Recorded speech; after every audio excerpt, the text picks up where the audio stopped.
اللهم صل على سيدنا محمد وعلى اله وصحبه اجمعين. ازيكم بنات؟ عاملين ايه؟ يا رب تكونوا بخير. فيديو جديد وروتين جديد، وروتيننا النهارده كله في المطبخ. طبعا انا ليا فتره كده ما عملتش معاكم روتينات.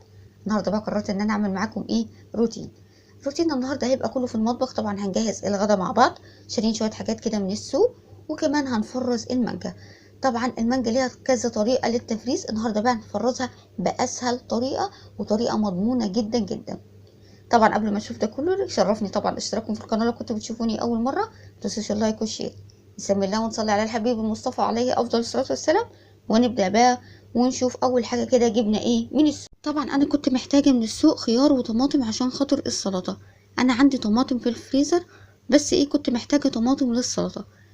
جبت طماطم وخيار. طبعا الخيار انا مش بكتر منه، يعني انا بجيب لا كيلو لا نص كيلو بالكتير احطهم في التلاجة، لان الخيار من الخضار طبعا اللي بيدبل بسرعة. انا بحب الخيار كده طازة، يعني يومين كده واروح شارية تاني. يعني جربت كل الطرق ان الخيار يفضل طازة في التلاجة، لا برضو بيدبل. فانا ايه احسن طريقة بقى ان انا اجيب مثلا ايه نص كيلو او كيلو كده. مش بكتر زيادة عن كده. تمام. جبت كمان بصل عشان كمان كنت محتاجاه ان احنا هنجهز طبعا غدا النهارده، وانا محتاجه البصل فيه طبعا. جبت بتنجان ابيض وفلفل. طبعا انا بصوا انا ما كنتش ناوي اصلا اجيب محشي، تمام.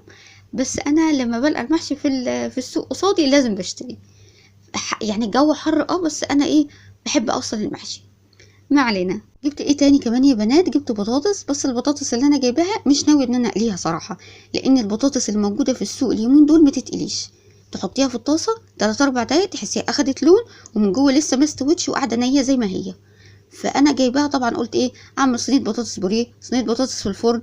فايه بتبقى طعمها يعني مقبوله شويه، غير ان هي تتقلي صراحه مش بتتاكل.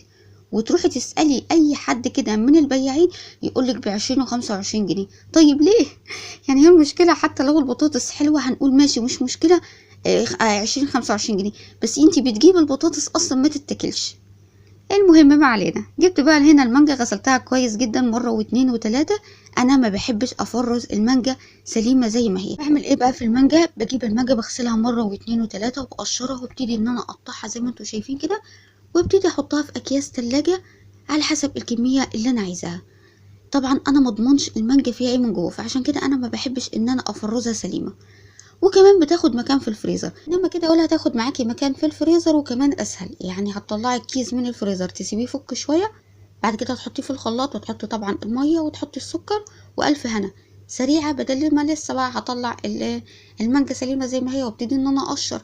لا انا بحس الطريقه دي اسهل. المهم يا بنات كده هبتدي بقى اجهز الغدا. هنعمل ايه بقى غدا النهارده يا بنات؟ حيرة كل يوم وسؤال كل يوم. هنعمل النهارده كفتة رز. طبعا انا فرمة الكفتة دي من الصبح، يعني صحيت كده الصبح كده حوالي الساعة 8 كده وفرمت طبعا الكفتة. اهم حاجة في كفتة الرز ان انت تظبطي الرز على كمية اللحمة، كده هتاكلي احلى كفتة رز. جبت بقى الكبة، حطيت فيها نص كيلو من اللحمة، عليها كوباية من الرز المطحون، بصلاية متوسطة، نص حزمة من الكزبرة الخضراء. انا ما بحبش الكفتة تبقى لونها اخضر زيادة عن اللزوم.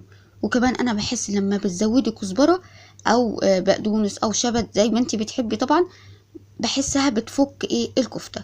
فانا نص الحزمة دي حلوة قوي على نص كيلو اللحمة. انتي عايزة تزودي زي ما بتحبي. معلقتين من الزيت، ملح، فلفل اسود، اللهم صل على سيدنا محمد، رشة كده من الكزبرة الناشفة. وفرمت طبعا كل ده مع بعض. لو انتي بتحبي الكفتة ان انتي تضيفي ليها توم زي ما تحبي، انا ما بحبش طعم التوم في الكفتة. تمام. وابتديت بقى ان انا اصبع الكفتة. طبعا اهم حاجة ان انا ادهن ايدي زيت كده لما ابتدي ان انا اشكل الكفتة. خلصت بقى يا بنات الكفتة وحطيتها في التلاجة، وهبتدي هنا اعمل الصلصة بتاعت الكفتة.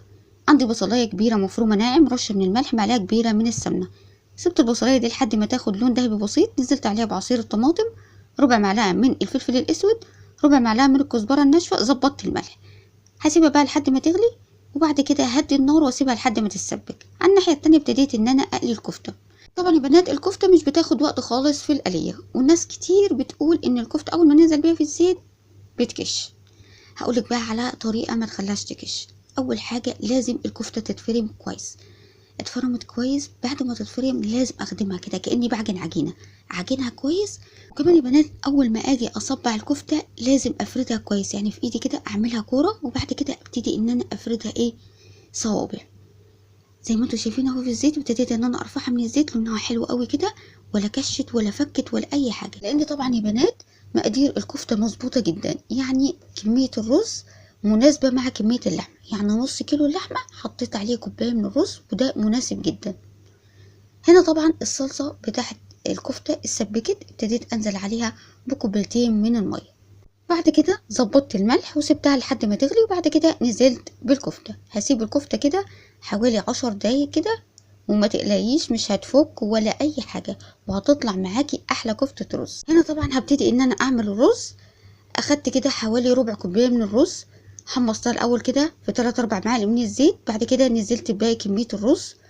طبعا هنا مش هننزل بالمية على طول، يعني اخدت كده 3 4 دقايق وابتديت ان انا احمص في الرز شوية. ده بقى بيخلي الرز مفلفل، مش بيخلي الرز معجن. بعد كده نزلت بالمية، ظبطت بقى الملح، رشة من الفلفل الاسود، وسبت الرز ده الاول على نار عالية لحد كده ما يغلي. بعد كده هديت النار لحد ما الرز استوى. وده يا بنات كان غدانا النهارده. عملنا مع بعض النهارده كفتة الرز، وكمان عملنا حبة رز حبة وحبة كده يستاهلوا جواكم. ده بقى كان نهاية الفيديو بتاعي النهاردة. بتمنى بقى الفيديو يكون عجبكم، ولو عجبكم بقى ما تنسوش اللايك والاشتراك في القناة. استودعكم الله، والسلام عليكم ورحمة الله وبركاته.